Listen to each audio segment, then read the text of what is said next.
Hey, friends, when you think of a really good university, you probably imagine it's a place that's very fair, it has high standards, and it treats everyone equally because it's focused on seeking the truth. And racism should have no part in it. But I'm sad to say that's not Harvard University. I spent about 23 years at Harvard University, and I'm really disappointed by what's happened to the school, and I wanted to share some of that with you.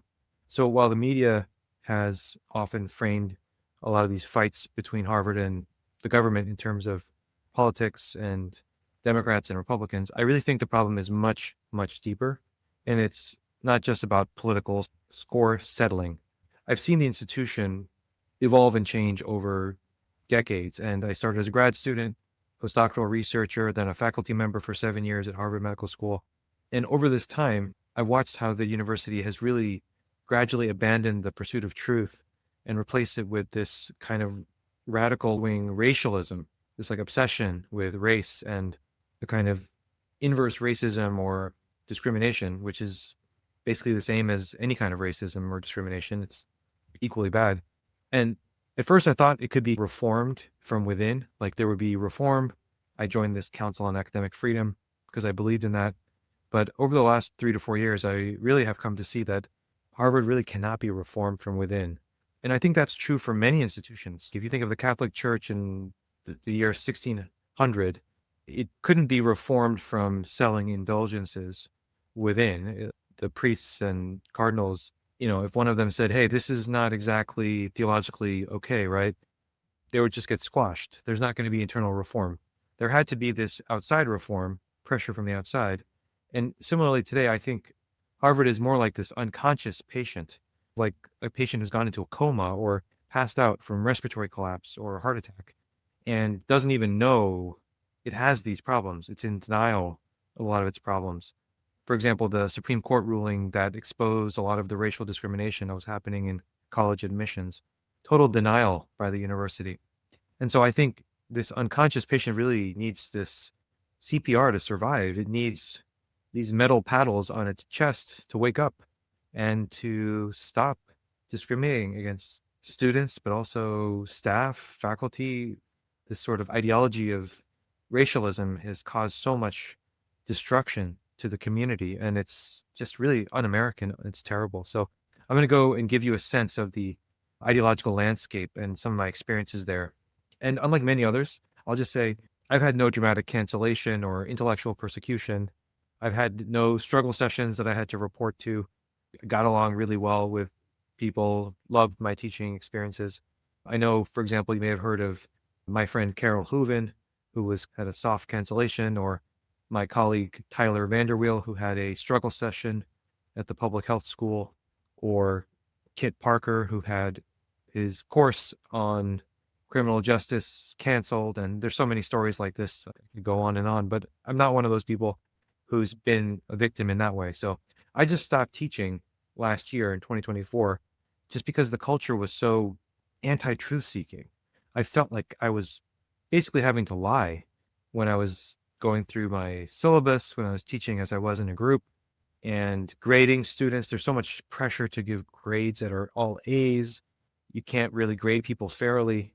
You can, but then you have to deal with your administrators coming down on you. There's a higher chance of that. And there's just this radical left-wing bias. I'm against radical right-wing bias, left-wing bias, anarchist bias, MAGA bias, libertarian bias. I want politics out of the university. I want it to be about seeking the truth because political ideologies are totally orthogonal to truth. The whole point of a political ideology is to bias your mind and to get you to cooperate with other people. It's antithetical to the intellectual project. And I would also say there's this culture of racial discrimination and even gender discrimination and just a general anti-intellectualism. So if you're at an elite university or formerly elite university or ostensibly elite university, you're there because you want to discover things that are true and you want to transmit information to future generations and you want to be part of this millennia long dialogue about what's true and good and beautiful. But I certainly found over 25 years, 23 years, it became an anti-intellectual place where you couldn't really do this. So I just decided it was a bad use of time. There's many other things I'd rather do. I have limited energy and time. And so there came a point where I just said, what the heck am I doing here? This is totally just counterproductive. I'm not really teaching and I'm not really helping people learn and become critical thinkers. Okay, there's exceptions, of course. Like if you're in the statistics department or the math department or the molecular physiology department, these are places where politics don't really come in. But on the whole, I really do think Harvard has strayed from its foundational mission of unbiased truth seeking. It's become way too ideologically driven. It's more like a secular church or a partisan think tank, which is not supposed to be the case if you're in a non-sectarian university. And I think the university's culture and practices really do prioritize ideological conformity over things like open inquiry, debate. And when there were really important questions in society during the COVID pandemic or about lockdowns, rather than being the place everyone would turn to, oh my gosh, let's go and see what people are debating at Harvard because this is the most important question right now. We need to figure this out. There was pretty much no debate, public debate, no forums for open discussion. In fact, people like Martin Kulldorff at the medical school were canceled for saying unorthodox things about the coronavirus.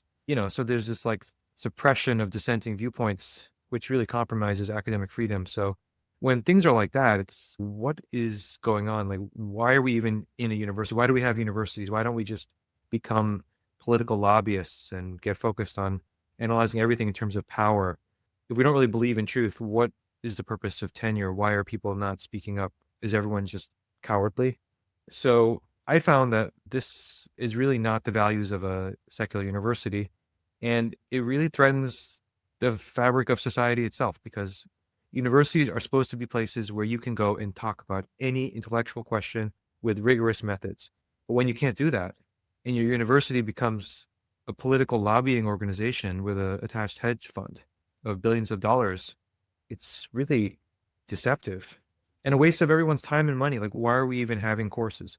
So I think one of the main ways all of this happened is through diversity, equity, and inclusion initiatives. Those were the core ideology of the university. And it's often called DEI or DIE. But I'll just call it DEI. But DEI comes out of left-wing radical philosophy, particularly the critical theorists who are Marxists. So whereas Marx was concerned with economic inequality, the critical theorists that created DEI, like Herbert Marcuse and his students, they just took out the economic piece and put things in like race, gender, sexuality, and made everything about oppressor and oppressed. And that is the implicit pseudo-religion of universities. It's like this secular religion. It's like this weird ideology that doesn't really make sense, doesn't have a respect for logic or science. Decisive. It's been shown in many studies not to improve any of those things. Doesn't improve racism, doesn't make racism go down, doesn't improve relations between the sexes, etc. So it's like this cult, this pseudo-religion for people who don't really have traditional religion.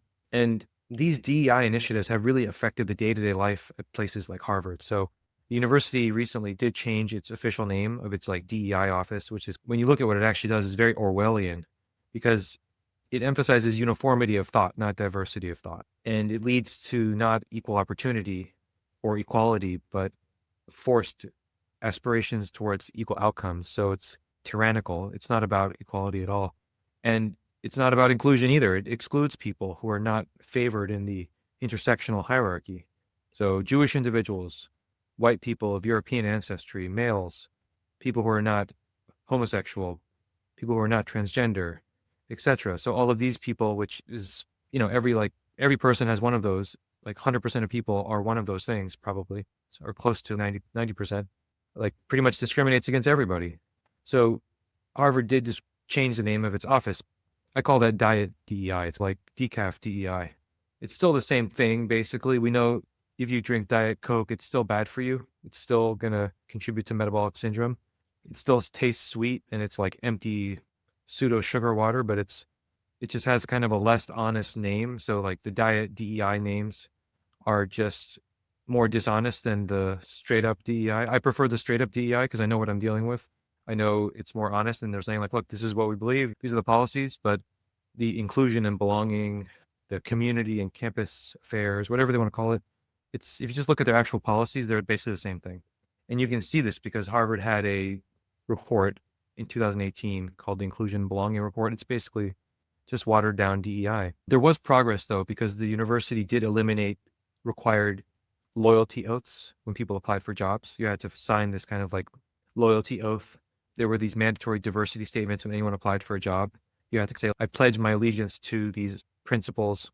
And then if you just said, I treat everyone the same, I treat everyone equally, I believe in equal rights, human rights, everyone's equal in dignity, that's considered bad because you're not respecting the intersectional discrimination that's required, where you say, if you're a man, you're an oppressor. If you're a woman, you're a victim. If you're Jewish, you're an oppressor. If you're white, you're an oppressor. If you're heterosexual, you're an oppressor. If you're homosexual, you're a victim. This sort of like crazy thinking, that's what they want to hear about, how you're helping all the oppressed. And first of all, there's no evidence that you can just categorically label people like that and assume that they're actually oppressed. It's empirically very unscientific. That's why it's like a religion. It doesn't really engage in normal, rational discourse. And it's a really bad religion. Most religions are much more sophisticated. But of course, it's a man-made religion, so it hasn't had any chance to become transcendent in any way. So the university, because of this pressure from a lot of people, such as our Academic Freedom Council at Harvard, the Faculty of Arts and Sciences did eliminate mandatory diversity statements when people applied for jobs. But let me note that it's May of 2025, and only one school at Harvard has eliminated required DEI loyalty oaths when people apply for jobs. All the other schools still do it. So it's not like there's this huge progress. It's just like one school out of all the schools. And there was other progress because before, when people were graduating, there was like racially segregated graduations. They divided everyone up by race and said, hey, you Hispanic people go over here, and you Black people have to have this special sash that they wear.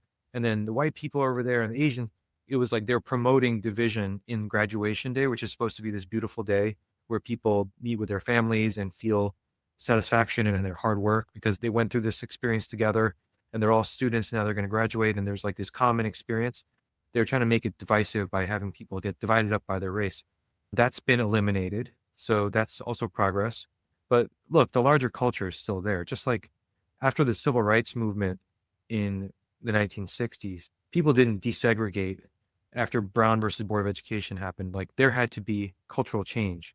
And just because the Supreme Court case at Harvard was decided in 2023, you're not going to see much change by 2025. There's like decades long systemic discrimination. No microaggressions needed. There are macroaggressions here.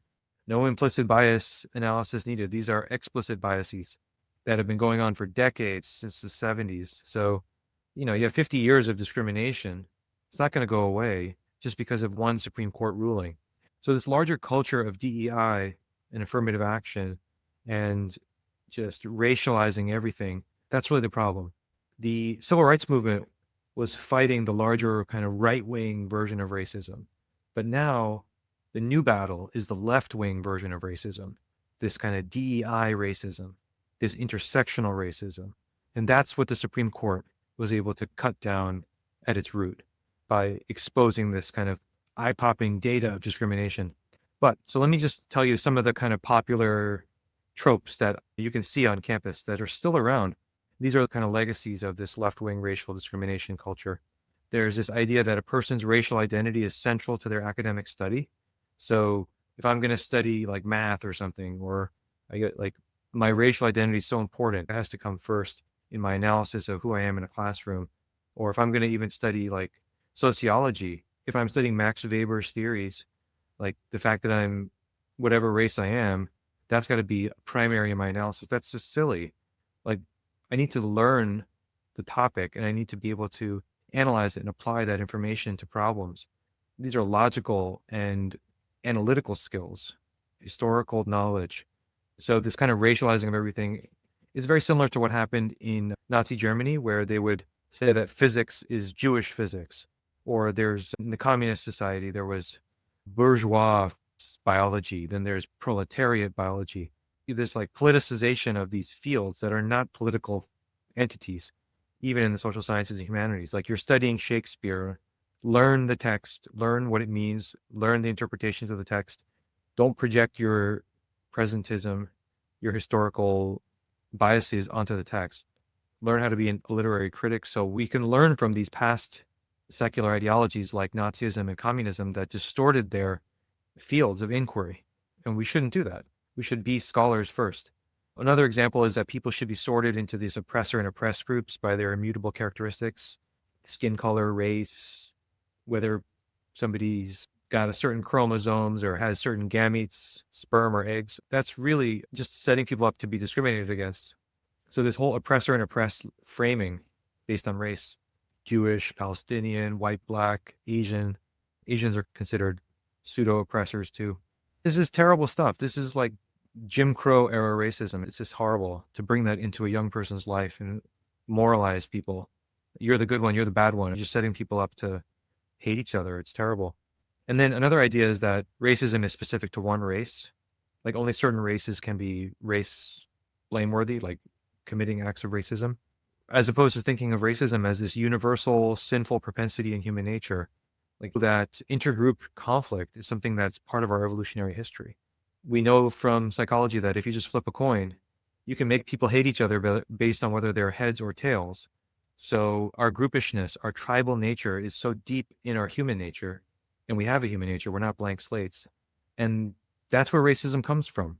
You have these markers of difference that get amplified because intergroup conflict was a huge part of our evolutionary history, and people who were able to fight better in intergroup conflict survived and reproduced more. So that's something that affects all humans. It affects other animals too. It's not specific to us. It's not specific to white people. Racism was not invented by white people, believe it or not. Like slavery was a universal thing across a lot of cultures, if not all cultures. Ancient Greece, China, Africa, and the Middle East, there's still slavery today. So racism was not invented by people in Europe. That's just a total empirical falsehood. It's a sinful propensity in our human nature. It's not specific to one group. And that's the kind of thing you're like, that's so obvious. Why would a university not teach people that? Why would a university culture have this implicit in its culture? That's just so frankly stupid, anti-intellectual. Like you can just falsify that in 5 seconds by reading any historical textbook. Another example is that Harvard will lower academic standards for certain racial groups or lower behavioral standards for certain racial groups. And when that's pointed out, people will say, oh, that's actually not happening. When it's pointed out with data, like in the Supreme Court case, where there was different admission standards depending on race, depending on checking a box, saying this is my race, and then you get a different standard by which you have to apply. It's terrible. It's horrible. People work so hard and they really believe in the ideals of university. And then this kind of racial discrimination just can destroy people's confidence in universities, and for good reason, I think. And it's still going on. So there's so much evidence that it's still going on, which I'll get to in a second. But when people are confronted with this, they just say, oh, that's justified. That's because of historical wrongs or something like that. You're like this kid here who got rejected is not owning slaves. And this kid here who got this 500 percentage point boost in his admissions chances, like he's not a slave either.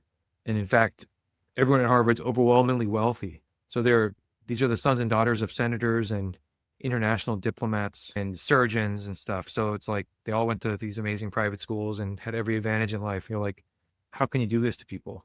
So all of this kind of stuff infects teaching and research and grading standards, hiring, promotions, campus debate, what's considered an acceptable topic for an invited lecture, what projects get funded, and so on.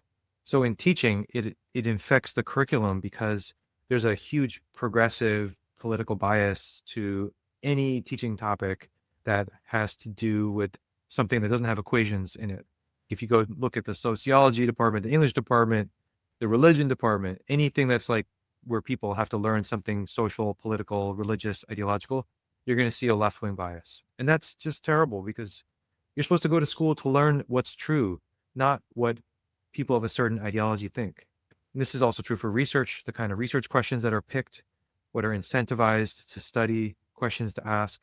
And then in grading standards too, if you give your professor a paper where you argue that open borders is a good thing versus open borders is a bad thing, or abortion is wrong versus abortion is right, since your professor is most likely on the left and probably on the radical left, given that according to the Harvard Crimson, the ratio of left to right is like 5,000% higher for the liberal side of things. You know that the professor is not going to be able to grade that fairly, most likely. Because we know from other social psychological research that people have a lower threshold of criticism when they agree with the idea. So grading standards are corrupted. Hiring, it's the same as admissions. Faculty hiring is the same as admissions. It's just it hasn't been proven yet in the Supreme Court, but give it a couple years. It's on the way. Promotions, same thing. Who gets tenured? All you have to do is look at qualifications of people at the same level of status, assistant professor, associate professor, a full professor, and then look at their accomplishments, and you're going to see huge differences. Just like in college admissions, there's huge differences. The economist from Duke University who proved this, Peter Cadero, I think his name is, he showed, I think, anywhere from 300 to 1,000% difference in the admissions rates between Asian Americans and African Americans based on just picking off the color of your skin, the race. Same thing in faculty stuff. And then look at what lectures people give. Like, who do people invite to give lectures? Who gets awards? Who gets funded? What projects get funded? It's so predictable. There's nothing that really surprises you. It's boring too. You're like, I'm in a cult. What's going on here? This is not a university. And so you might be saying, oh, that was before. That was the Supreme Court stuff. It's all been proven. It's stopped. It's not stopped. It's still going on. There's really endless evidence. So if you look at student admissions, but also faculty, staff, and hiring, people are still sorted by this left-wing segregation filter. People are primarily competing against others of the same race, sometimes gender. So it's not an equal playing field where everyone's just being judged by their merits. They're all going to be given the same equal standards, and they're going to all try to compete and see who is more meritorious and then gets in or gets an award or something. One of my colleagues at Harvard Law School, who's a senior professor there, this person who served for many years on the admissions committee, flat out admitted this to me recently when I was talking to this person. They said, yeah, of course, like, we all know that. And I saw that for many years. And I was like, okay, wow. And this person was saying it's nothing different. And if you just look at the recent news in 2025 about the Harvard Law Review was recently exposed. It's this journal that is published there, and it's in Harvard Law School. The faculty are involved. It basically was picking people for which articles get into the journal and then who gets promoted to be the editors entirely based on considerations other than merit. It was like based on their race and other things that you can predict, intersectional kind of discrimination. So everyone knows it's still happening. Just like I said, Brown versus Board of Education was passed, and it didn't stop right-wing racism. It took decades. Same thing. Students for Fair Admissions versus Harvard was passed. It didn't stop left-wing racism overnight. It's going to take decades. But the way you can tell whether things are happening for justice in this way, meaning non-discrimination, is that Harvard will no longer try to cover up its tracks, no longer hide admissions data, no longer hide post-admissions performance metrics when they're asked for that data. These are the kind of metrics that are going to predictably result from this separate but unequal admission standards and performance standards. You're going to see the results of it downstream. You're going to see if the Asian American kid has to get like a 1,550 to get in, and the African American kid has to get like a 1,350. That's still a really high score, still really smart kids. You're going to see differences in performance in school because SAT scores do predict performance later. And that's also true for law school and the LSAT. It's also true for MCAT and med school performance. And by the way, yeah, all this stuff's happening both in the college and in the professional schools, the same exact patterns in problems and intersectional kind of left-wing discrimination. I would suggest anyone here go look up the Students for Fair Admissions versus Harvard case and look at the actual data on the biases against Asians and whites, European Americans in admissions. They're eye-popping. You cannot believe the level of discrimination. It wasn't like people were equally qualified and then somebody got a boost and said, okay, let's pick the person who's of this race. It was like huge differences in qualifications that, like I said, I think 300 to 1,000% difference in chances of being admitted, depending on where people were in the academic deciles. So they ranked people from the most competitive academic decile to the least competitive, and then they looked at how their chances were of getting in based on what race they were. It's not even close. It's not 5%, 10%. It's like hundreds of percents different. So that's been exposed. But let me just say this. If a non-university, like a corporation, some bank or some kind of insurance company had these similar kinds of data of identical racist kind of practices, they would have been sued out of existence decades ago.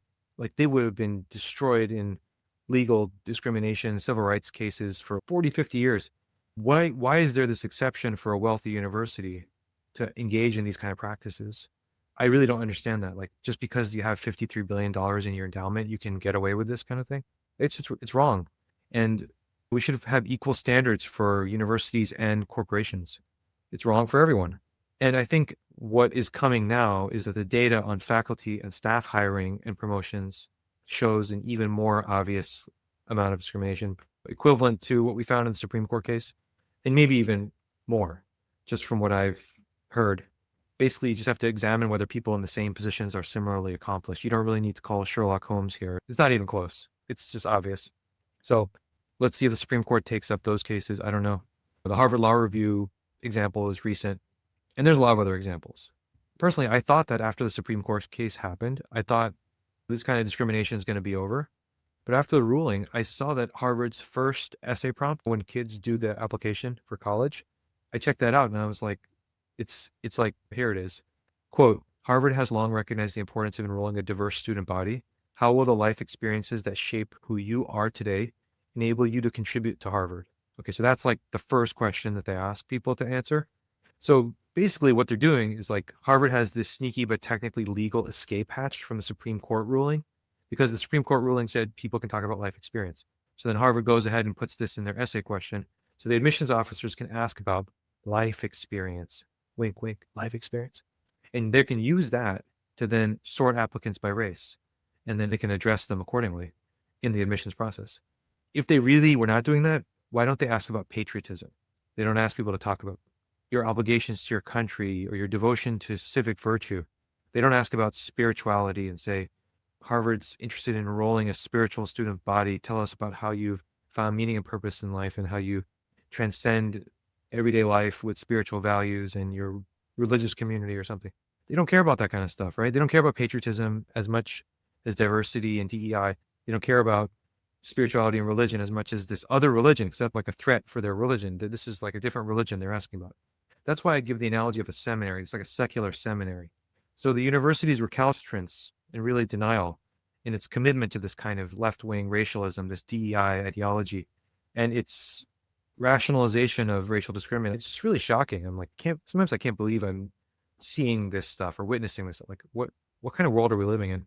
And I think one of the reasons is that the faculty are so politically skewed, ideologically biased. It's not even close to the bias in a conservative or even a religious school. If you look at Hillsdale College is this university in the Midwest. It's a conservative Christian school. There was some data I saw on how it actually had much more intellectual diversity amongst its faculty than Harvard. Like, not even close. Like, for Harvard, it's the liberal to conservative ratio is over 5,000% different. And I've analyzed that in another article. But Harvard's much more ideologically homogeneous. And because of that, when you have a totally homogeneous culture where you have, I think, 3% conservatives, and I don't think any tenured faculty I've met are very religious. There's like a handful, a very small number in comparison to the non-religious or secular. So you're going to have very narrow-minded scholarship. You're going to have everyone kind of thinking the same way. It's going to be myopic, meaning people are really going to focus on like a tiny number of questions. They're not going to really go to all the logically possible questions. And then when there's disagreement, people are going to be really intolerant because there's this effect in psychology called group polarization. So you get a bunch of people in a room who all think alike, and what happens? The answer they come out of the room with when they have a question is even more extreme than the median view of the person in the group. So the average person's view might be like mildly liberal or progressive, but then when you get a bunch of people together and they talk, there's going to be group polarization. And legal scholar Cass Sunstein has done a lot of excellent work on this. So there's going to be intolerance, myopia, but also it's anti-intellectual. It's just not a place where you're going to do intellectual work. You're not going to get serious work done, and it's going to favor only certain viewpoints. There's not going to be open inquiry. Yes, in math, physics, molecular biology, but even, well, when I think about that, even a field like epidemiology, if you look at the School of Public Health, it's the questions people ask, especially when it's social epidemiology. Anytime there's a moral or political topic or religious topic, you're going to have this bias. So, like, even at the Harvard Divinity School, they study religion from this kind of left-wing progressive perspective. You don't see the views outside of that. There's like this social justice filter to everything there. So courses, exams, just look at the syllabi, just read the syllabus. You're like, there's not other viewpoints. There's just like this general viewpoint of things. Like, how many Harvard students have read Thomas Sowell, this famous Black economist who should get a Nobel Prize, who's one of the most important, influential thinkers of the 20th century, who I never read in all of my years in school. Never read him and found out how important he was as a thinker. And like I mentioned, exams, research, trainings, what kind of trainings people do in orientation, grants people get, campus life. It's just like these predictable exercises in mouthing these univariate explanations, meaning like one variable explanations. Everything's racism, everything's sexism, everything's some kind of phobia. And yeah, that's important. But what about these like other variables, like variable 2, 3, 4, 5, 6, 7, 8, 9, 10? Like, how does that variable rank amongst the other variables? And is it even there? Can we find it?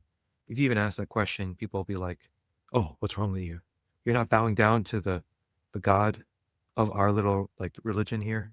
You're like, no, I'm a scholar. Like, I want to find out the truth. I'm not here to worship. So the institutional culture is very much like a finishing school, like a seminary. But it's not for a traditional religion. It's for more of the progressive left wing and the Democratic Party. So it's like this seminary or finishing school for the Democratic Party. It's really become a corrupted institution. So I'm sad to see that. But I also think the Trump administration is not responding as well as it could. It's overstepping by making illegal requests. I know there was this letter that went out that had a lot of really good requests. Okay, show us that you're not discriminating against students. Show us that you're actually taking action to protect people from harassment, anti-Semitism, etc. But then it overstepped, and apparently this letter was sent by mistake. But still, Harvard really should follow the Civil Rights Act. Like, the Civil Rights Act is amazing. People should follow it. It's not going to be ending well for you if you defy it.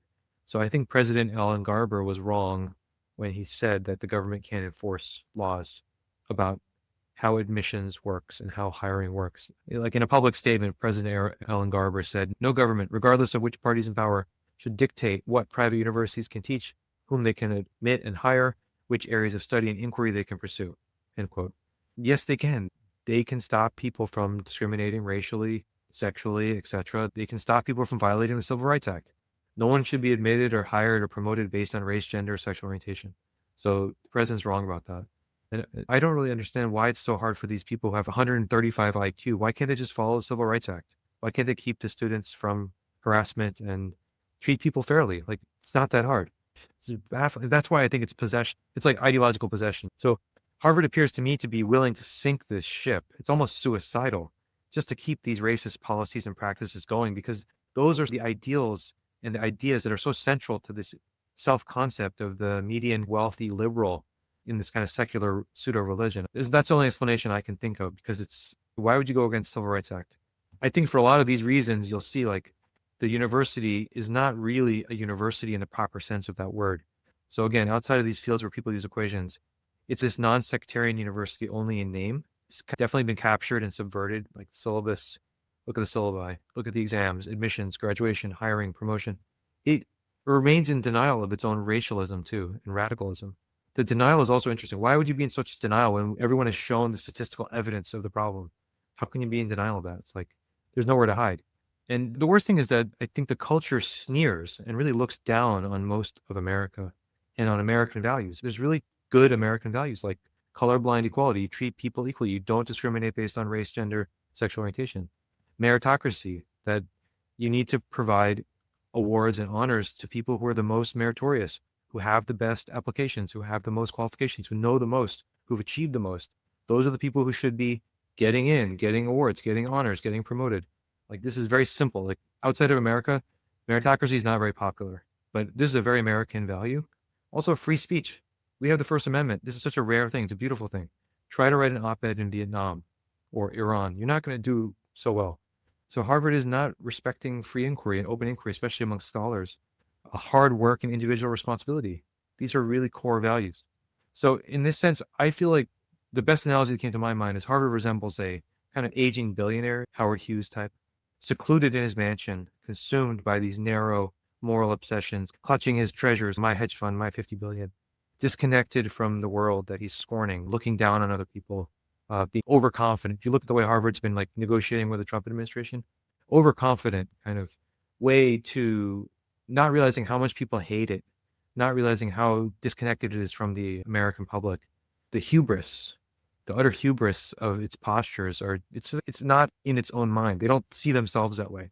So because of this billionaire kind of person is going to fade into this sanctimonious irrelevance. I think that's a great term, sanctimonious irrelevance. Even as the world moves on to create other alternative, creative educational institutions that are truly American educational institutions. And they're going to be better institutions because they're unapologetically committed to the pursuit of truth wherever it leads without all this political garbage. So that's my perspective. If you're interested in seeing the article that I wrote, check out the link below.